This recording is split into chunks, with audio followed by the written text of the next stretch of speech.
जय जगन्नाथ सांग मैंने तो आम ए बाहरलु तारिणी माँ पाखक माँ तारिणी डोरी लगिला तो आम समस्ते जाऊँ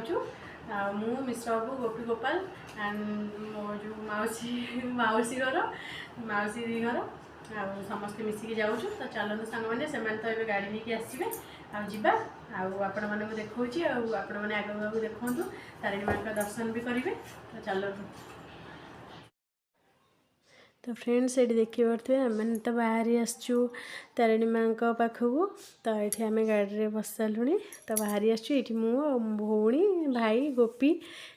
आगरे आई हरिका सब एमती बस तो फाइनाली आम आसिक पहुँची गलु तारिणी माँ पाखे तो आज बहुत खुशी लगुच एक्चुअली डोरी लगिगला माँ तो आज बहुत खुशी अच्छी तो फाइनाली पहुँची गलु पहुँची सारापर तो ये मोबाइल रखिदे आम जाइलु भितर को दर्शन करने तो दर्शन सारिकी बढ़िया से पूरा दर्शन है आउ जेहेतु भाईर मानसिक थिला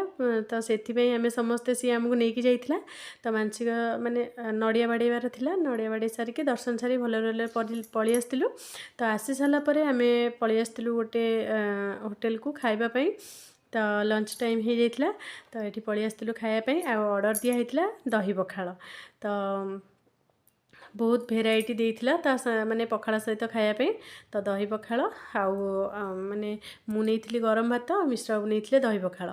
तो दही पखाल सतरे बहुत बढ़िया लगुला पूरा आत्मा शांति जाऊला कहीं एत जोर खरा होता तो ता भितर दही पखाल खाईदे बहुत शांति लगुला तो खाई सारापर आम आसी जाइलु गुंडीचा घागी जोटा पूरा माने गोटे जलप्रपात से अच्छी तो आसी सारापर आम देखिलु जे पानी नथिला तो मन बहुत दुख हो जाता समस्त मन दुख हो जाता तो कौन करूँ खाली टे बुलाबुली कर सारिकी तो बुलाबुली सैलापर तो बाहरी आसलु पुणी घर को बाहरी आसलु तो चलते सांग मैंने जदि मोर वीडियो आज आपको भल लगी था निहाती लाइक शेयर सब्सक्राइब करें जमा ही भूलें। रोची नमस्कार जय जगन्नाथ।